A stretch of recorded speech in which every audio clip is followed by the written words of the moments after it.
Muy buenas tardes a todos.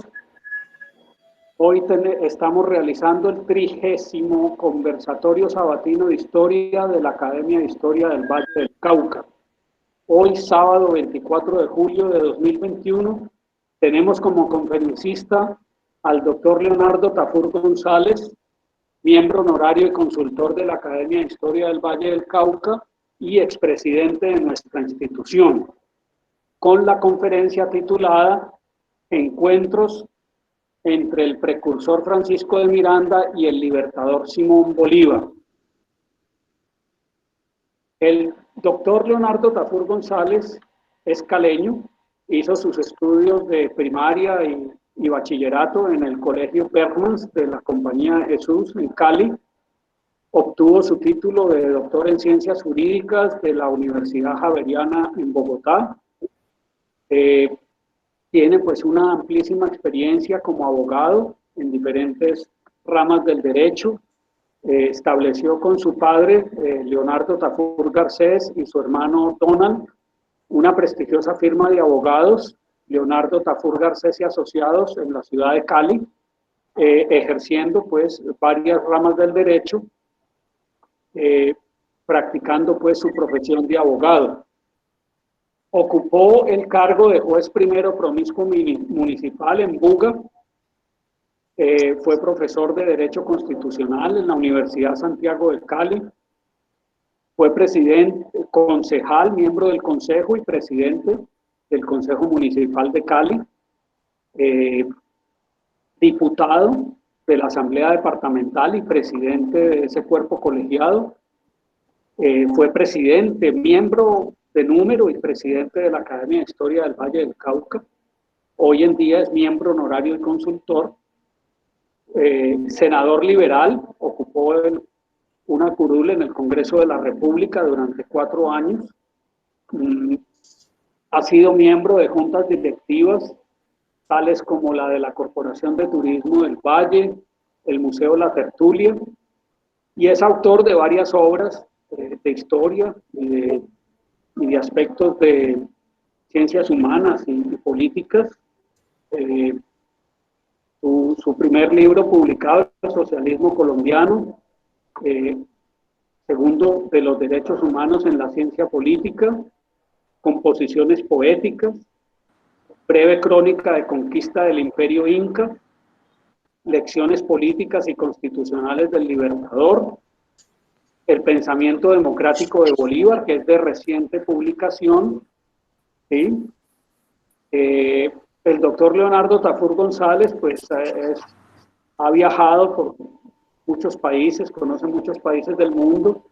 es miembro de la Asociación de Abogados Javerianos del Valle, del Colegio de Abogados Litigantes de Cali.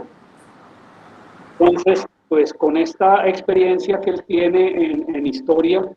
él es también miembro de la sociedad, miembro numerario de la Sociedad Bolivariana de Colombia. Con el conocimiento que tiene sobre el libertador Bolívar y sobre los próceres de la independencia, entonces él nos va a dar la conferencia de hoy. Voy entonces a activar el modo de presentación en pantalla para mostrarles unas imágenes a medida que él inicie su conferencia. Un momento.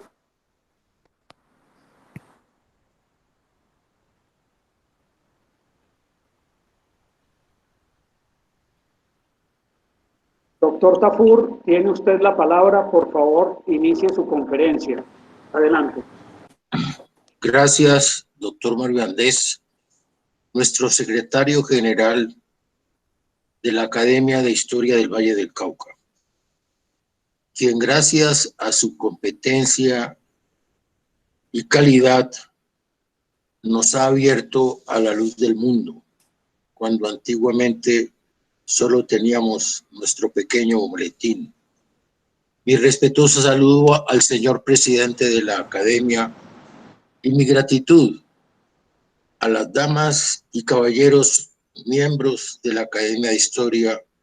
que se han hecho presentes para escuchar estas palabras referentes a un enjuiciamiento de las actitudes y labores del señor Sebastián Francisco de Miranda, y nuestro libertador Bolívar.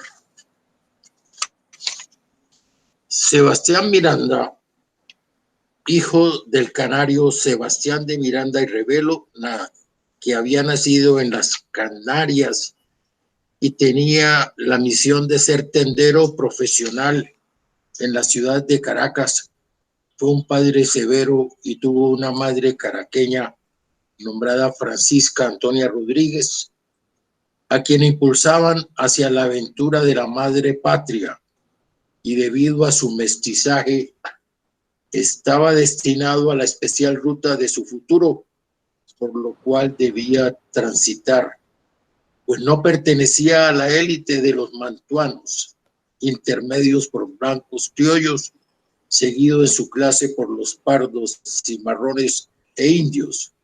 pues la raza marcada por el color de la piel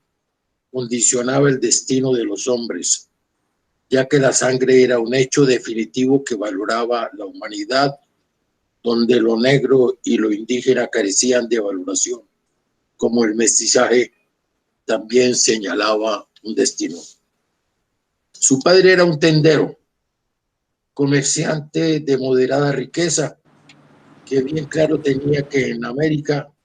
la nobleza se conquistaba y no se heredaba.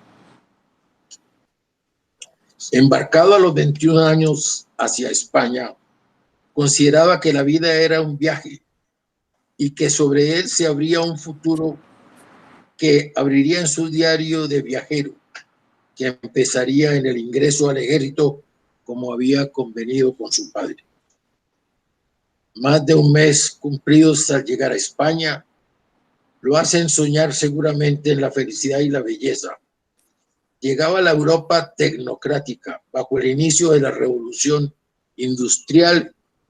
y un despertar político con los enciclopedistas Locke, Hobbes, Montesquieu, Rousseau, Voltaire. División de poderes, soberanía popular, voluntad general y la modernidad de Voltaire en el gran mar intelectual al cual llegaría Francisco de Miranda cuando tocaba de llegada a Cádiz, ajustándose inicialmente a la moda viajando a Madrid, descubriendo en la heráldica que existió un Miranda, héroe en la batalla de Lepanto, y un distinguido conde de Miranda, caballero ilustre de Asturias, que marcarían permanentemente su retroalimentación personal. Inició estudios de lenguas, inglés, francés, italiano, alemán y latín, y en pocos años se calificaría de políglota, expresándose con fluidez en aquellos idiomas, y luego decidió calificarse para una carrera militar con matemáticas, historia y geografía, luciendo una memoria prodigiosa, que desembarcaría en sus libros prohibidos y en la enciclopedia de los grandes pensadores como placeres para el alma. Descubre los encantos del teatro, los conciertos, las tertulias, el café, las tabernas, las corridas y los saraos, encontrando la mujer moderna de esos días que había conquistado el ser mundana, pecadora y callejera. Abriga el don de la simpatía, la parla, audacia y desparpajo, causando grata impresión, y se divierte y ama a su manera como viajero transeúnte. Después de largos meses compró el cargo de capitán por 85,000 reales, destinado primeramente a Granada y después a Toledo, enviado finalmente a Marruecos para participar en la guerra de 1774, siendo preso puesto, usando como prisionero cartas a sus antiguas amantes, Pepa y la francesa, la actriz, la inglesa de la Casa Fitzgerald, hasta su María Teresa de Madrid,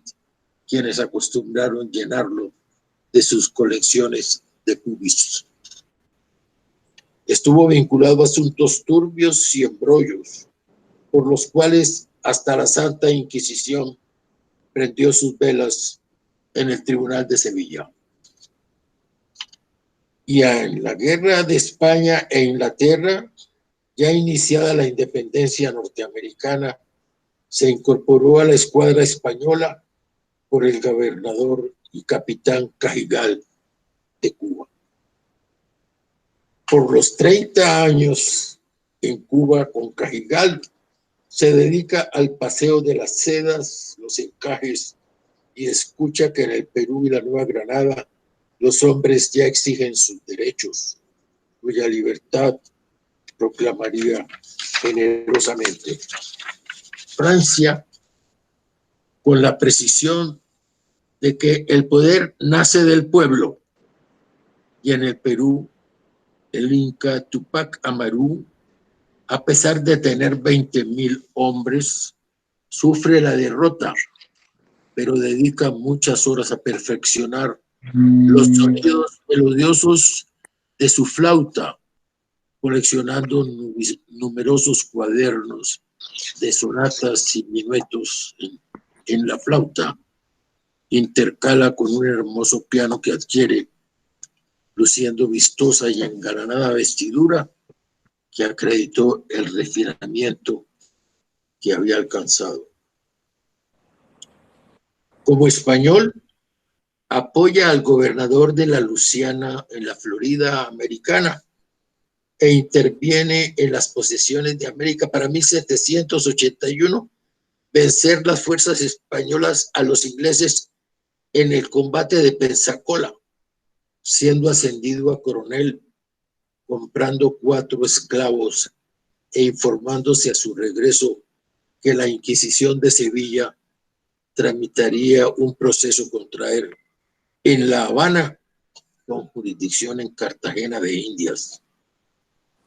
Ya en La Habana, es comisionado por el gobernador para un canje de prisioneros y compra 2 barcos para España y numerosos libros en inglés en Kingston, Jamaica,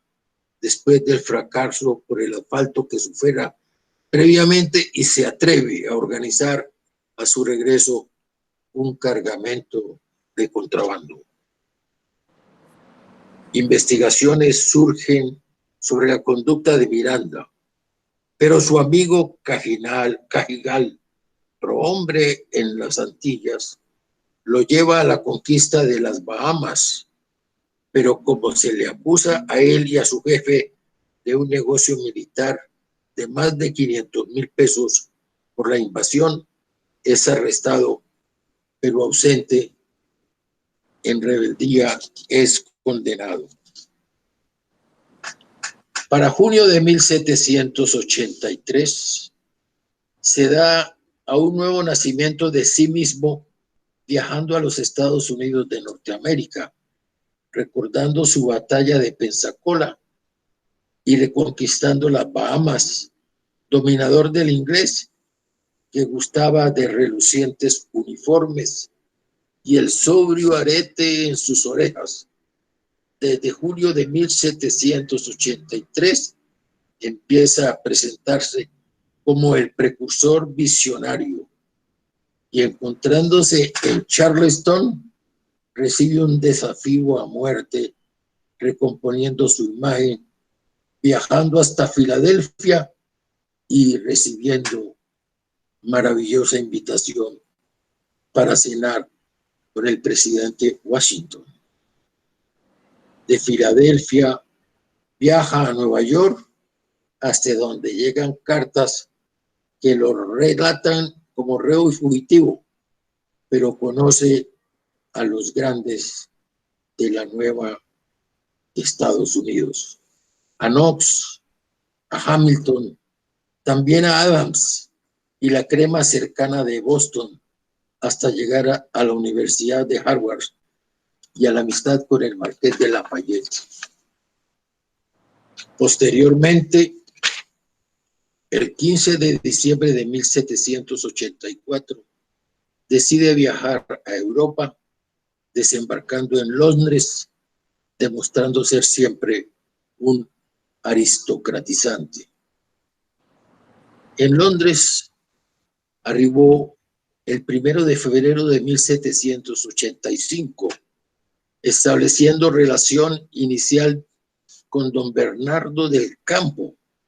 el embajador de España en Inglaterra, abriendo correspondencia para con sus antiguos amigos del pasado en los Estados Unidos de Norteamérica. Procede luego a organizar su viaje por varios países de Europa, como Holanda y Prusia,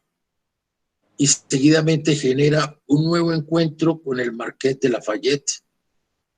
donde expresó su alegría de contribuir a la libertad de Sudamérica bajo las pretensiones del gobierno español de ponerle preso. Pasa luego a Viena, Hungría, Venecia, Luxemburgo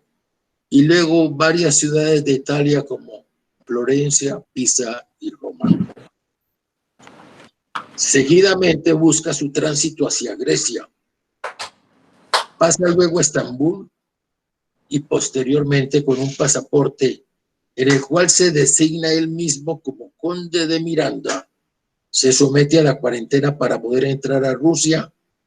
en la ciudad de Kherson,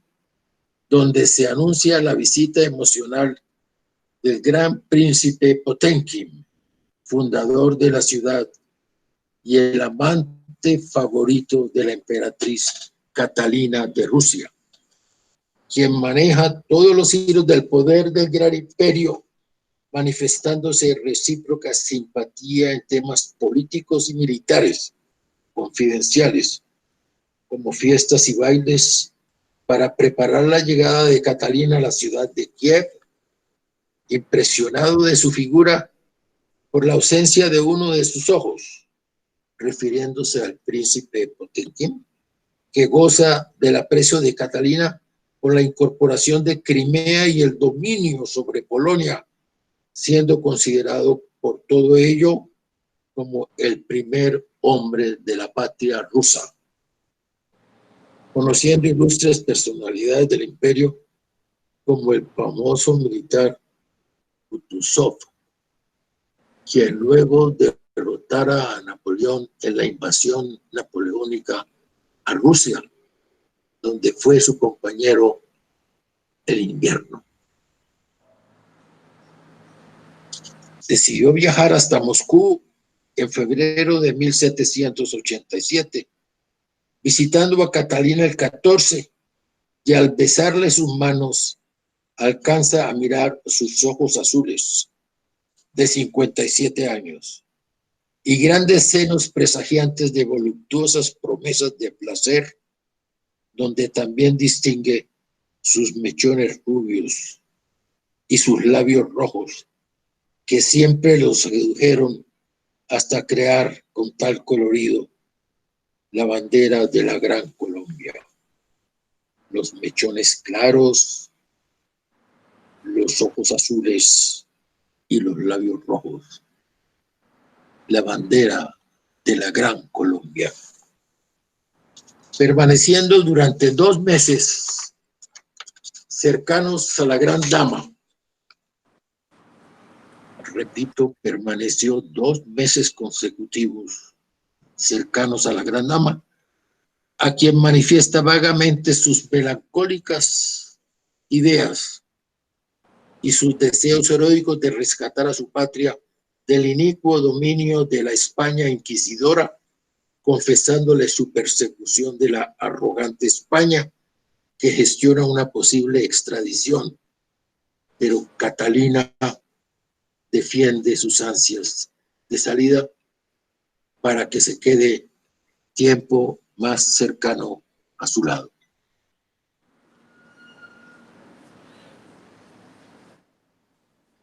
Ante la cercana visita del rey de Polonia, Miranda es invitado al gran almuerzo de los 14 notables, y enseguida del rey se sienta también a la derecha, conociendo de su diverso mundo, y le pregunta por el presidente Washington. y pasando algún tiempo, la emperatriz participa a Miranda su deseo de que se quede en Rusia a su protección. Al rey de Prusia comunica sus amistades con Washington, con Hamilton y con el famoso y legendario Jefferson, autor de la Declaración de Independencia de los Estados Unidos. Cuando tuve la gracia de visitar Estados Unidos y la profesión y la ciudad de Williamsburg, tuve la oportunidad de visitar la iglesia, donde los tres notables se arrodillaban para las lecturas del Evangelio: Washington, Hamilton y Jefferson, leyendo la Biblia en la iglesia de Belvidere, conmocionaron mi alma. Recibe entonces, después de las generosidades emocionales de la emperatriz, expresó su derecho a que se quedara en Rusia bajo su protección. Para la empresa de la independencia, un crédito de 10.000 rublos y carta para todos los embajadores de Europa, tanto como la licencia para utilizar el traje de coronel de los ejércitos imperiales, decidiendo viajar a Moscú, que le toman 11 tormentosos días de camino despiadados, donde empieza a recibir a los nobles de la casa imperial. Informa que fue informado que sería recibido en los aposentos por la emperatriz Catalina. A través de su ministro se escucharon los suspiros, horas lentas y el sonar de una flauta. Y ese amor nocturno escribió su despedida,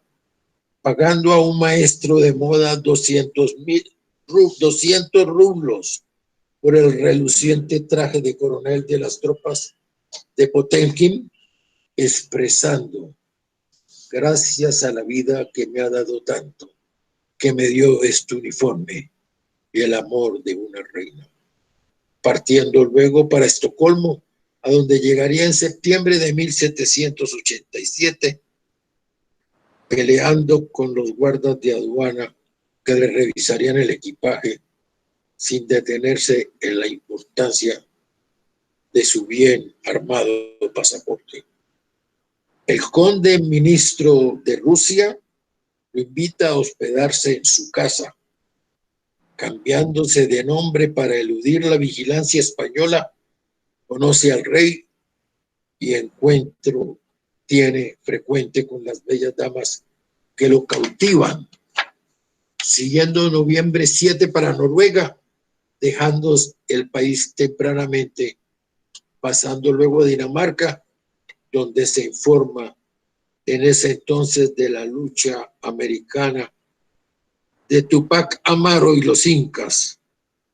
con vistas específicas y esperanzado en el mes de enero del nuevo embajador inglés, que anuncia los reclamos de Madrid considerándolo un espía de Rusia, siguiendo luego hacia Alemania en abril con sus cajas de libros y otras cosas para Londres, siguiendo Holanda, Francia, Bélgica, Polonia, Suiza, Milán y Austria, admirando de cerca la cena de Leonardo da Vinci. En Suiza visita y trata en las casas de Voltaire y Rousseau, llegando en Marsella a las casas de los enciclopedistas después de 6 años de viajes continuos. Qué admirable, compañeros. Miranda tuvo 6 años de viajes continuos en 1789, año de la Revolución Francesa, para volver en junio nuevamente a Londres. Regresó pues a Londres a sus 40 años de edad, miembro de la masonería, aventurero, como caballero andante de la libertad, con su extenso diario, preparándose para la gloria de convertirse en precursor, contactando al embajador de España, que le informa desconocer trámites en su contra, relatándose el fabuloso inventario de 112 ciudades visitadas, que después de un tiempo adicional asciende a 230 ciudades. Era un turista inigualable. En busca de su tranquilidad, renuncia Miranda a su grado de coronel en el ejército español y a su nacionalidad española, pidiendo al embajador de Rusia que lo inscriba al servicio de su majestad imperial. Ya bien sabemos por qué. Llamado a una audiencia en Inglaterra con el distinguido Pitt, primer ministro inglés, analizaron la hipótesis de que un ejército de unos 12 a 15,000 hombres derrumbaría la fortaleza militar de España en América por allá en mayo de 1790, tratando hasta de la posibilidad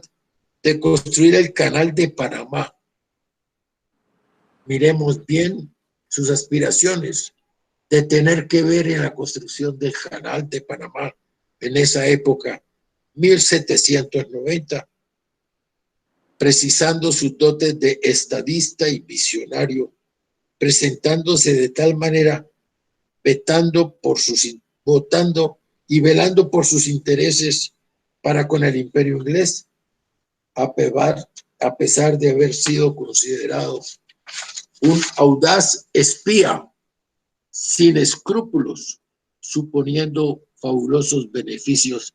para Inglaterra, demostrando desapego. Entonces las contradicciones sobre su personalidad ya abundaban entonces. Y alejado de Pitt, abandona Inglaterra y se embarca para Francia en 1792, buscando figuración a pesar de divinizar constantemente a Catalina de Rusia, buscando la independencia americana, presentando numerosas cartas de referencia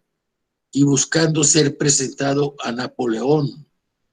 ¿Cómo buscaba las presentaciones de los notables mientras crece la burbuja revolucionaria en Francia de Danton, Marat y Robespierre, los voceros inflamados de la Revolución Francesa, hasta encontrarse con su antiguo amigo Pétion, el alcalde en ese entonces de París, donde vertiginosamente se encuentran la amistad, el amor,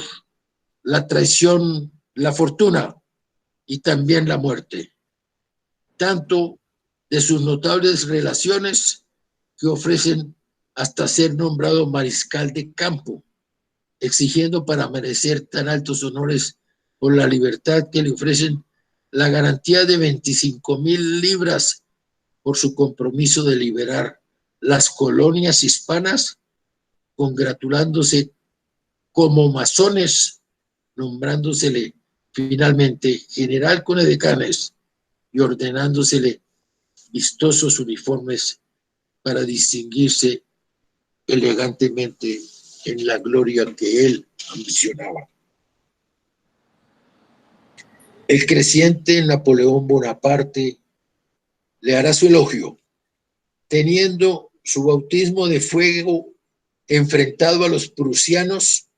obteniendo la victoria para luego finalmente en la batalla de Valmy salvarse de la revolución, como dijera el gran Goethe, comenzando una nueva época para la humanidad, salvándose la revolución. Así dejó de existir el rey destronado y se inició el gobierno de la convención como expresión de la voluntad popular, alcanzando Miranda el grado de teniente general y surgiendo Napoleón como el albacea de la revolución que decreta la abolición de la monarquía, eventos que contrarían notablemente a su amada emperatriz Catalina de Rusia. Así los franceses y la revolución decidieron revolucionar el mundo entero, provocando la revolución hispanoamericana y romper las cadenas de Pizarro y de Cortés y derrotar los millares de soldados en Santo Domingo. En reconocimiento a sus gestiones, la revolución le propuso el nombramiento como gobernador de Santo Domingo en la isla, pero consultado su superior de la jefatura militar, Dumouriez, compañero de Fouché, rechazó semejantes proposiciones. Y ya a inicios del 1793, la revolución colocó bajo la guillotina el reinado de Luis XVI. Al romperse las relaciones de Francia e Inglaterra, el comandante del Ejército de la Libertad ordenó la invasión de Holanda, Bélgica y Luxemburgo, y se dice que en esa época se apropió de un valioso tesoro y posteriormente tuvo que enfrentar las fuerzas militares de los ejércitos austríacos y prusianos, siendo derrotado y fracasando en las acciones subsiguientes que finalmente lo llevaron a afrontar juicio en París, como bien sabemos, con los jacobinos de Robespierre, siendo absuelto por el jurado en mayo de 1793. Pero a pesar de su absolución, las revoluciones de sangre y venganza, por lo cual queriendo sustraerse a los enfrentamientos de los sectores de la Gironda y la montaña, se enfrentaban violentamente, sucediéndose el asesinato de Marat, mientras Miranda volvía a la cárcel, lleno de reveses y sinsabores, cuando el famoso líder norteamericano James Monroe servía como embajador de los Estados Unidos en París, encontrándose Francia bajo el régimen del terror, precisando que en 6 meses se ajusticiaron más de 12,000 contrarrevolucionarios, existiendo en las cárceles de París 7,000 prisioneros y total en Francia 400,000. En tal confusión que el 9 de Termidor fueron puestos fuera de la ley también tanto Robespierre como Saint-Just, hallando finalmente en esta crisis la libertad después de haber estado preso desde 1793 hasta 1795, reclamando sus sueldos, dándose cuenta de su envejecimiento, volviendo hacia su vida privada con Francisca, su ama de llaves, reclamando por sus servicios 42,000 libras y usando un pendiente, a veces de reluciente oro, otras de plata, creciendo su lista de amantes, que también a veces compartía a Napoleón, pues de veras, nunca fueron grandes amores. Parece que en realidad, si alguna vez tuvo amores verdaderos, fueron con sus 2 amas de llaves, pues Miranda fue siempre un general tropical de vitrina, rococó de penacho y festivo, y así lo imitaba la promiscuidad y coquetería de la ardorosa condesa Justine, siendo finalmente expulsado de Francia con nombre supuesto, como lo hacen los clásicos espías, enredándose seguidamente en planes conspirativos. Cuando ya aparecía en los salones la figura no muy llamativa, sin ostentaciones, de un general que convulsionaría el mundo y que se llamaba Napoleón Bonaparte, saliendo a torrentes de las manos de Miranda luces de oro que no se ve el canal por donde entran y por donde entraban. Y Napoleón tuvo algunas palabras referentes a Miranda así.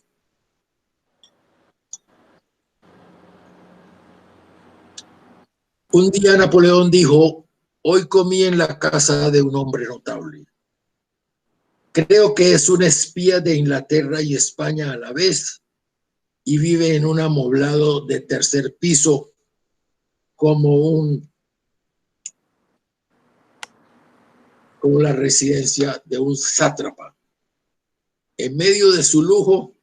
se queja de su pobreza y luego nos ofrece una comida como elaborada por el mejor maître de París, servida en platos de plata. En esta circunstancia extraña que me gustaría se me explicara. Comí allí con personas de la mayor importancia. Me gustaría volver a encontrarme con una de ellas, con un Quijote, con la diferencia de que no está loco. Cuando mi madre preguntó su nombre, contestó: es el general Miranda. Este hombre tiene fuego sagrado en sus venas. Posteriormente, la revolución y el gobierno libró orden de arresto contra Miranda por el ministro de Policía, amparado en un decreto expedido en la época del terror que dispone la expulsión de Francia, perturbando sus amores con la condesa de Gustín, amparándose en un escondite elaborado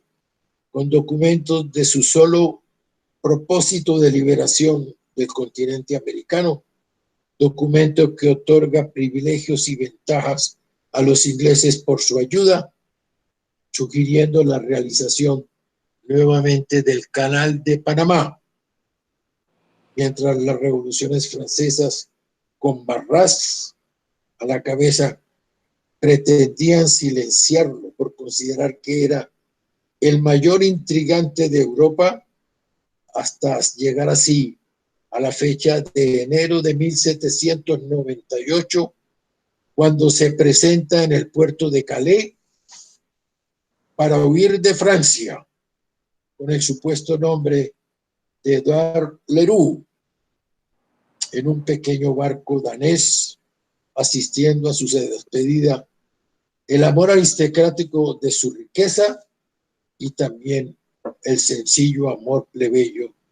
de su ama de llaves. Así Miranda, el mercader,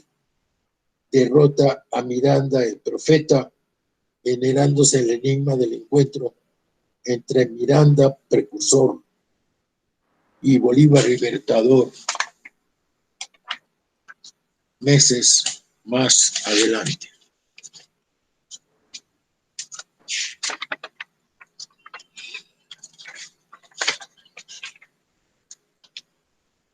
En el libro americano Posterior a Europa,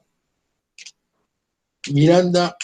localizado en Inglaterra después de haber tenido contacto con importantes e influyentes miembros del gobierno americano como los presidentes Adams, Hamilton y el general Knox, considerando ridículo el potencial militar de España en América, considera factible que una fuerza internacional norteamericana pequeña e inglesa, entre 5 y 2,000 armas, se tomarían a la América hispana.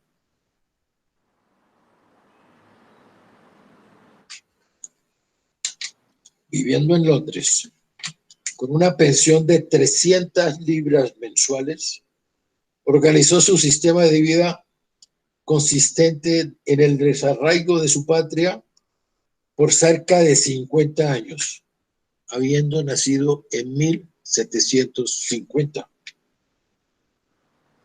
contactando al jesuita peruano Vizcardo y Guzmán, aplaudiendo su proclama demagógica e incendiaria del apasionado jesuita, relatando entre otras las torturas del Inca Tupac Amaru y tratando también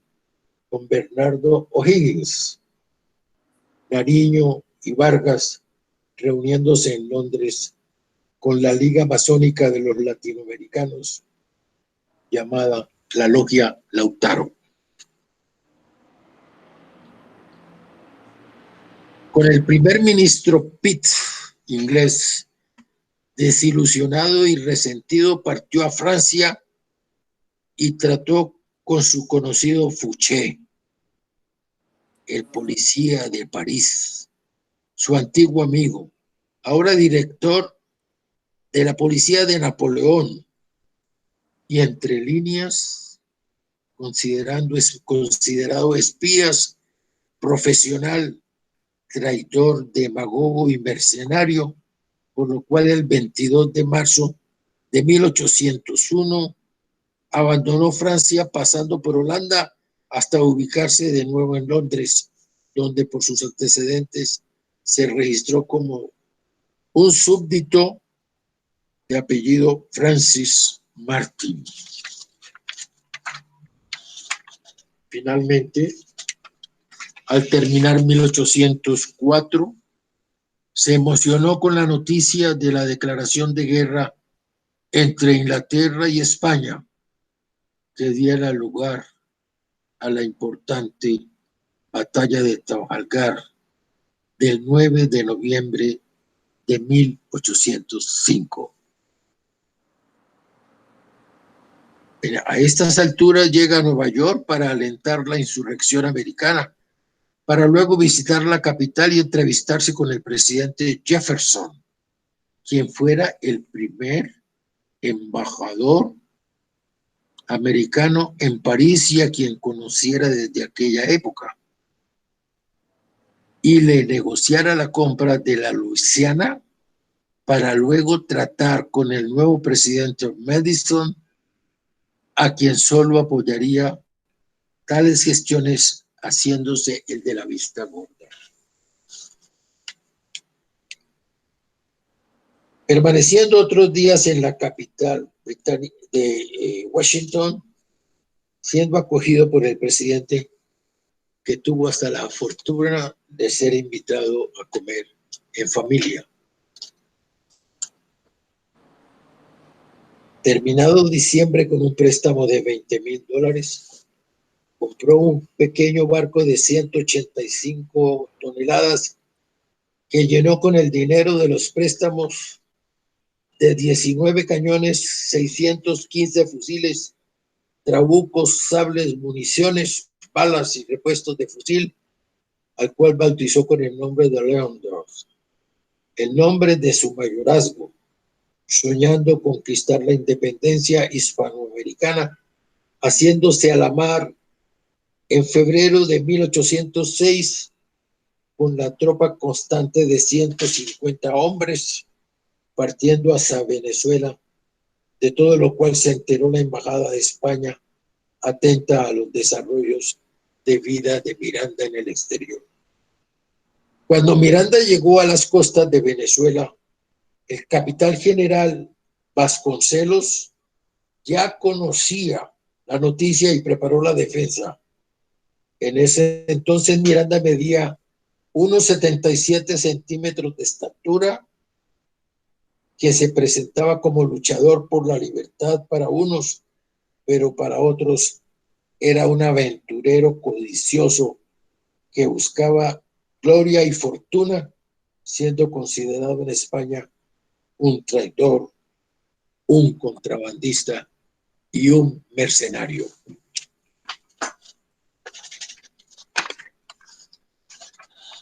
Durante el transcurso de su viaje de Nueva York a Venezuela, se enarboló por primera vez la bandera de la Gran Colombia con sus colores amarillo, azul y rojo, rumorándose que procedía así por los recuerdos de sus amores con la emperatriz Catalina de Rusia, amarillo por sus dorados mechones, azul por el iris de sus ojos y rojo por el carmín de sus labios. Siendo ese día festivo en el navío, de euforia y regocijo, acompañando por dos nuevas galeras navales, denominadas la Abeja y el Baco, con las cuales soñaba liberar el continente suramericano, aproximándose en abril a las tres islas bien conocidas y cercanas a Venezuela de Aruba, Bonaire y Curazao,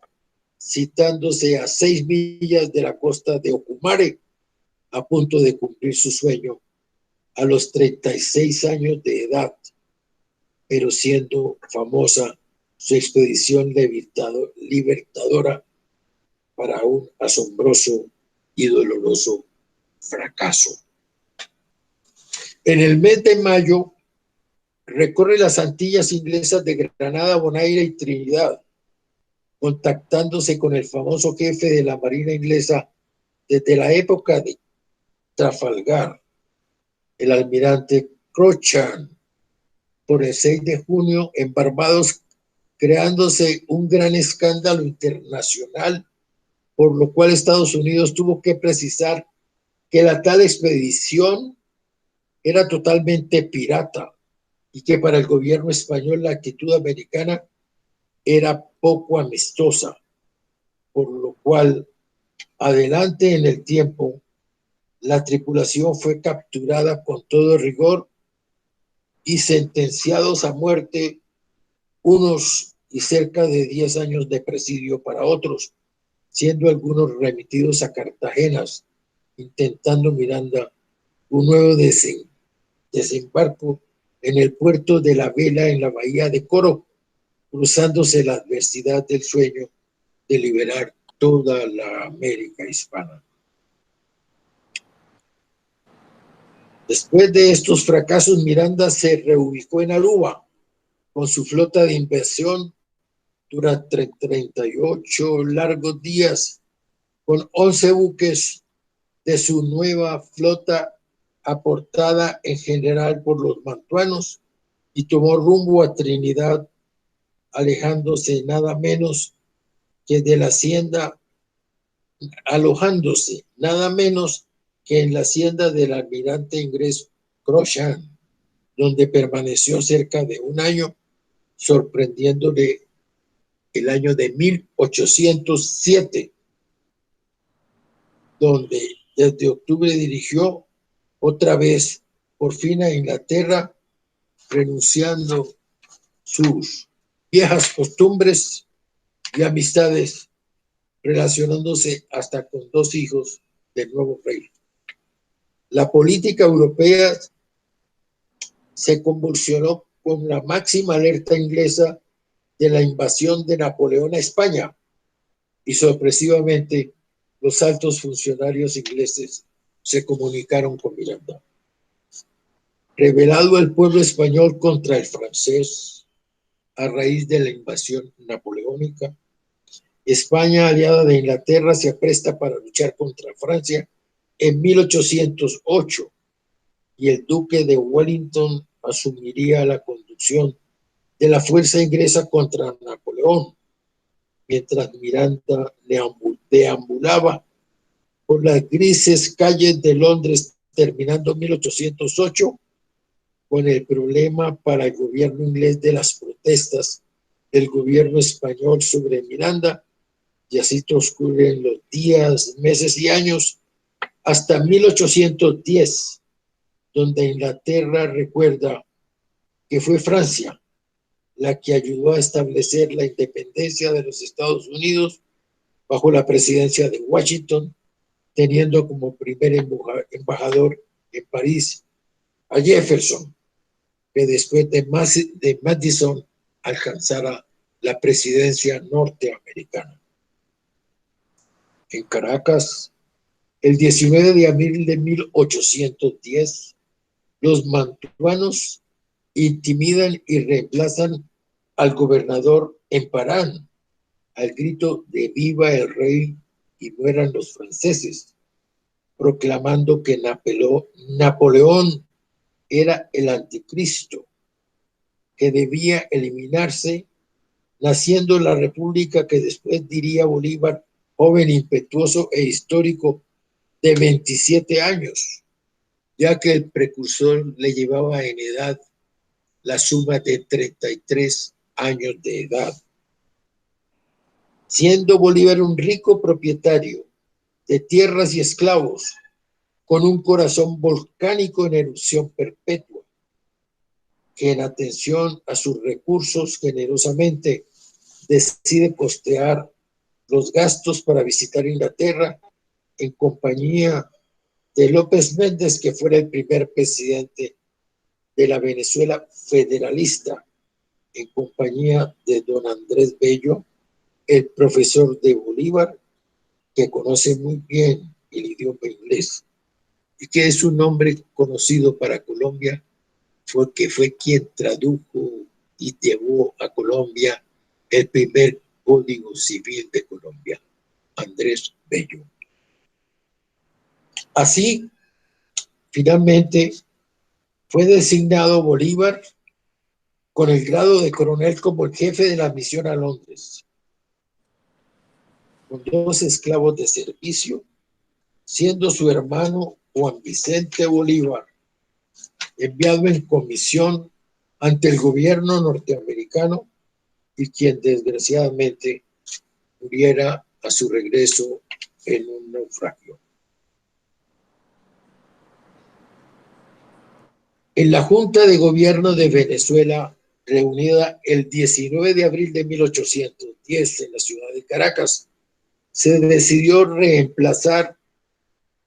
como gobernador al general español en Parán y constituir una junta de gobierno conquistando la libertad y asumiendo el poder del gobierno ante la invasión napoleónica a España, y nombrar una junta representada para buscar ante el gobierno inglés el reconocimiento de su entidad política, en la cual el mantuano de 27 años, Simón Bolívar, rico propietario de tierras, minas y esclavos, que bien conoce Europa y habla, amén de su español, el francés, el inglés y el latín, debía presidir para viajar a Europa, costeando la totalidad de los gastos por haberse contagiado en Francia del espíritu liberal de los filósofos que llevaron adelante la Revolución Francesa, y quien a pesar de tener bajo reserva especial el nombre misterioso de Miranda, acompañado del presidente López Méndez y su antiguo profesor Andrés Bello, fue consignado jefe de misión ante el gobierno inglés, llegando el 10 de julio de 1810, donde le aguardaron funcionarios extranjeros, a pesar de estar bajo reserva el nombre de Miranda, curiosidad de su leyenda como ciudadano del mundo, que lo llevan a buscar furtivamente una entrevista con el hijo de un antiguo tendero canario venezolano, convertido en príncipe encantado, a pesar de que cuando años antes Miranda había llevado a cabo una fallida invasión a Venezuela, él había estado en desacuerdo con esa aventura temeraria.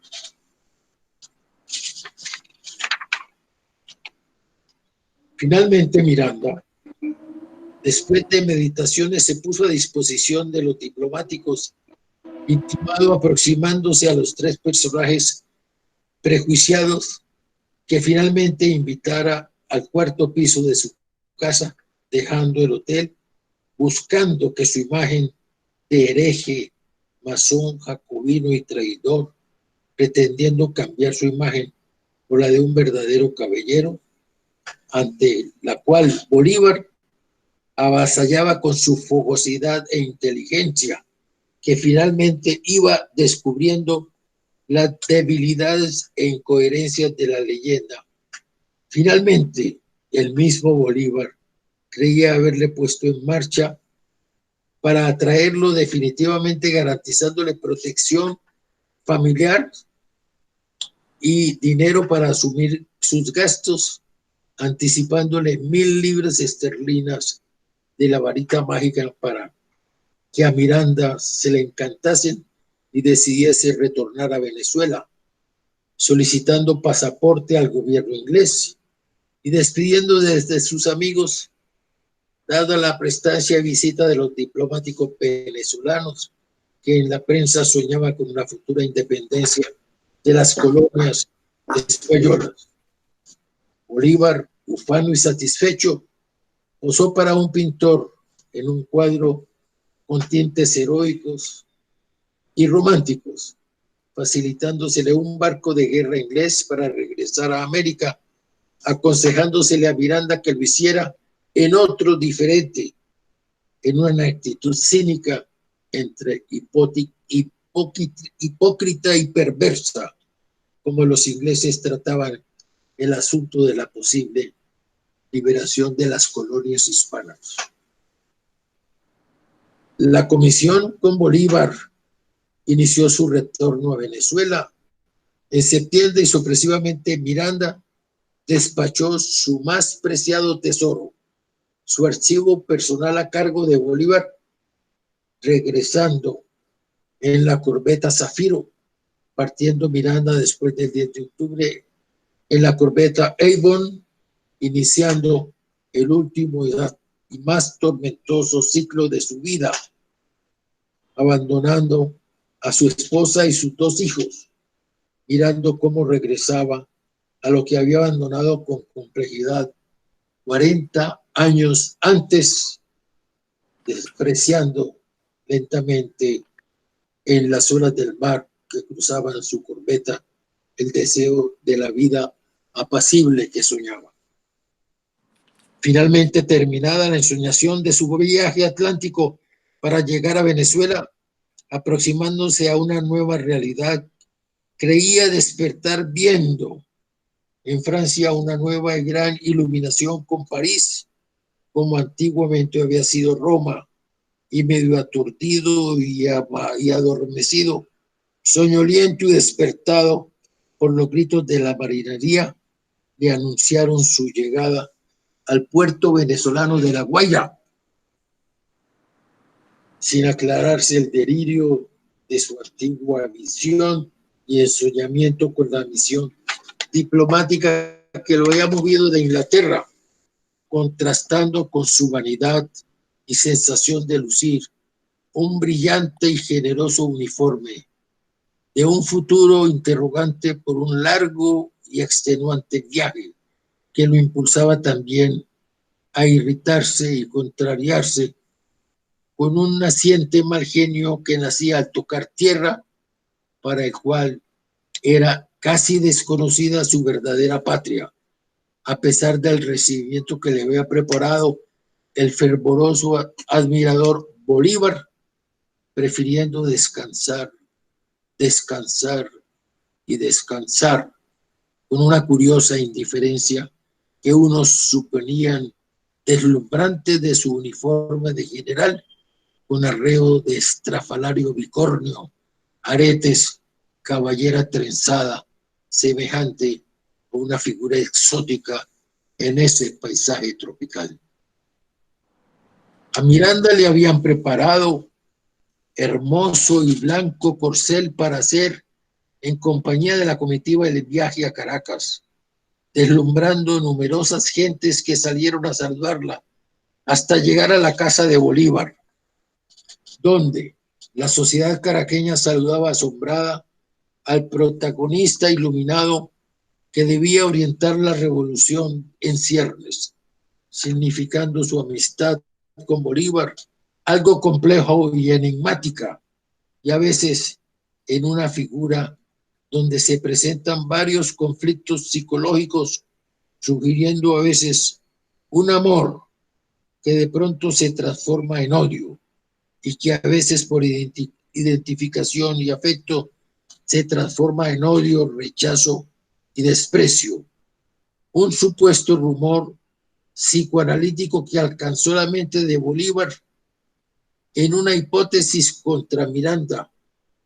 de los laberintos mortales de los clásicos griegos frente a las consideraciones de Dostoyevsky que se pueden dar como explicación literaria frente a un drama psicológico al frentearse 27 años juveniles frente a más de 60 años maduros,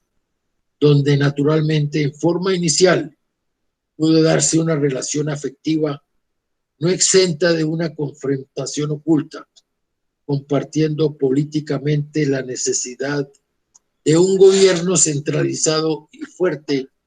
frente al frágil embeleco federalista de las debilidades políticas, pero considerando inicialmente la posibilidad política y estratégica de una sola nación entre Venezuela y la Nueva Granada, pero creciéndose progresivamente la distancia y diferencia cuando en Bolívar florecían sus causalidades vitales de independencia y gloria que constituyeron con el paso de los tiempos su relación y amor absoluto, definiendo el carácter de sus personalidades. En Miranda, la de un prócer, y en Bolívar, la de un héroe que aclararon su historia y sus vidas, definiéndose por la sociedad patriótica juvenil en favor de la independencia absoluta de España. El Congreso Nacional debe definir primeramente una axiología sobre el centralismo o confederación, después de 300 años de dominio, pero la revolución incontenible es un impulso urgente de la fogosidad juvenil que Miranda aparenta compartir, pero el Congreso predica y practica la prudencia que establecer una unanimidad congresional, generándose una confusión que no permite una nación homogénea que opina entre la independencia y la revolución, atizándose en el fondo la semilla de una guerra civil entre la sociedad patriótica y el Congreso,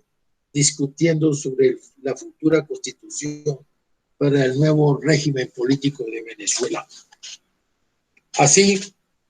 nos encontramos con el paso del tiempo cara a cara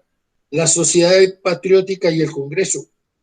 los mantuanos y los timoratos o plebeyos en el Congreso, a lo cual Miranda se pronuncia vanidosamente diciendo: me alegro de que haya en mi tierra personas más aptas que yo para el ejercicio del supremo poder.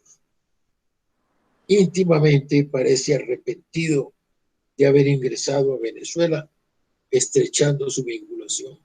con la sociedad patriótica. En abril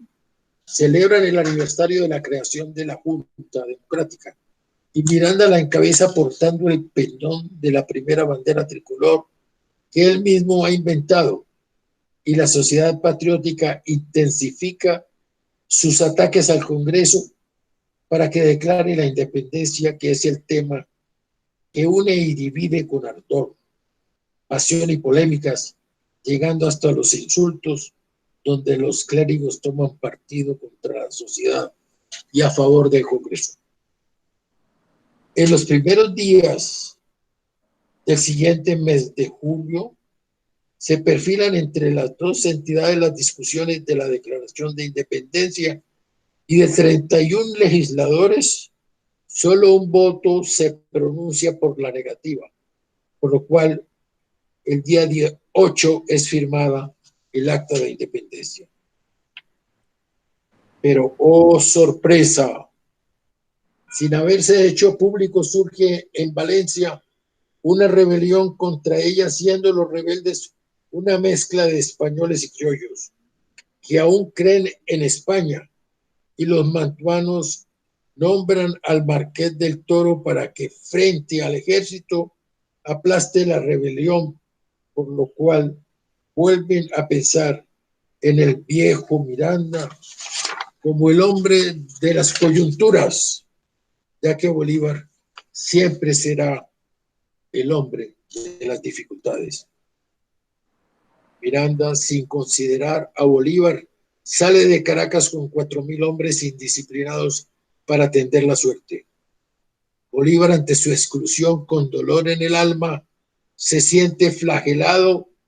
y ultrajado y rebusca ser el edecán de su pariente el Marqués del Toro para incorporarse en la lucha, y aunque Miranda triunfa en Valencia, ya sus heridas no se cerrarán nunca. Debemos tener en cuenta que entre hermanos la guerra y el odio provocan que la liturgia de la crueldad despliegue sus mayores refinamientos. ¿Qué sentencia? Aquella que dice, y repito, entre hermanos la guerra y el odio provocan que la liturgia de la crueldad despliegue sus mayores refinamientos. Los amigos de la rebelión reciben al brigadier Cajigal y adelante a Monteverde, el verdugo que triunfante someterá la incipiente república. El español, que por sangre solo ha heredado furia y altivez, demuestra audacia y soberbia, como los antiguos conquistadores. Se fanatiza, llena de osadía y arrojo, y se lanza al combate.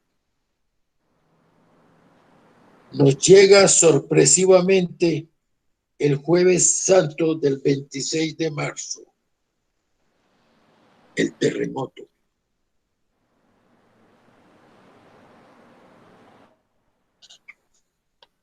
El terrible terremoto de Caracas, que salda en Caracas 26.000 muertos,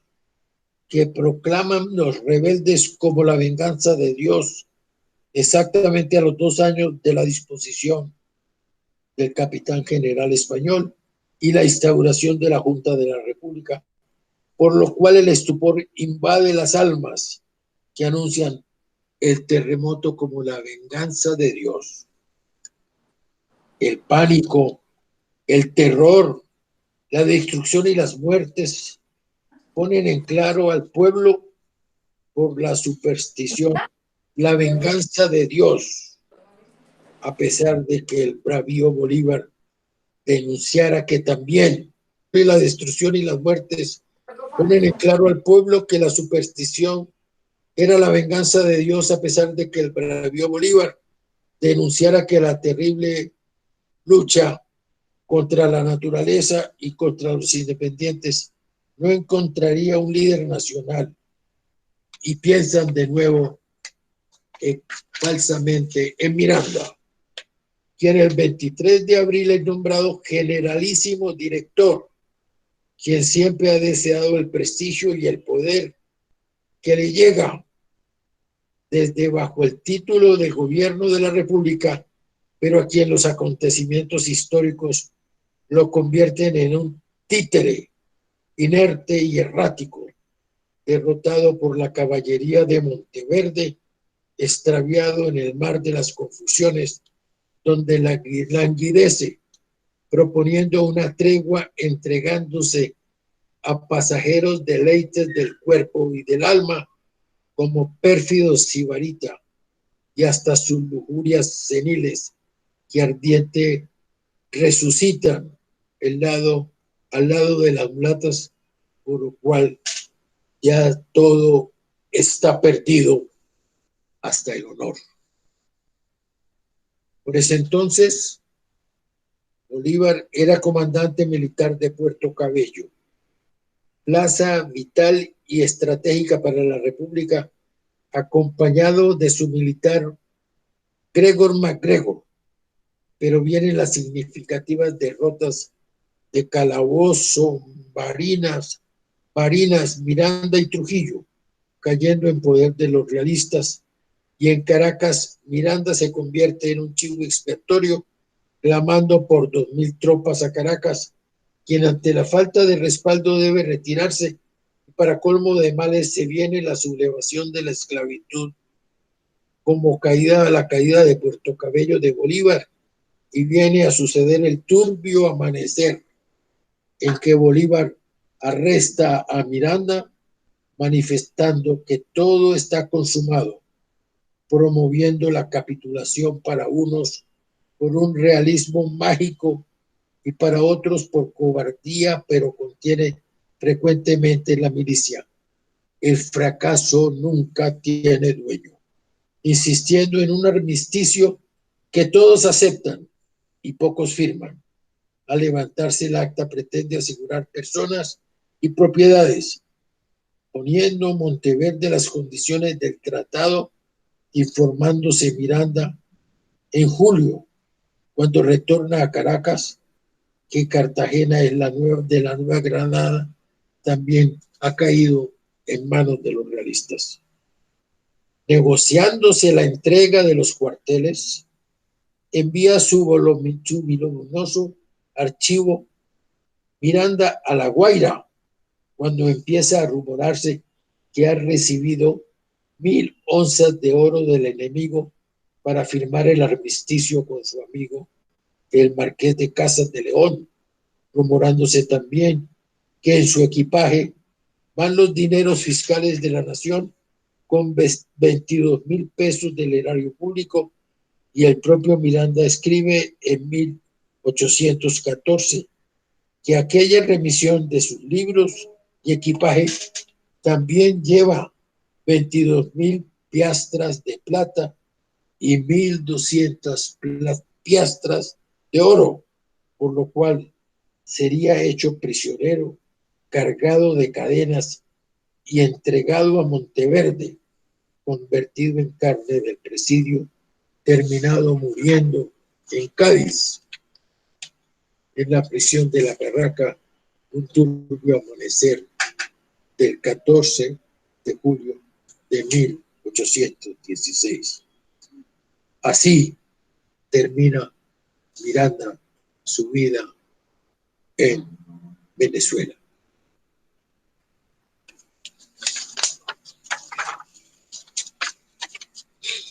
Dicen los historiadores, analizando esta secuencia de Miranda, que realmente don Francisco de Miranda es un mito histórico que se le atribuyen tanto reales como falsos valores representativos por la sociedad latinoamericana, que para unos es el más universal o el primer latinoamericano, para otros que eso no es cierto, para unos que satisface las más excelentes demandas,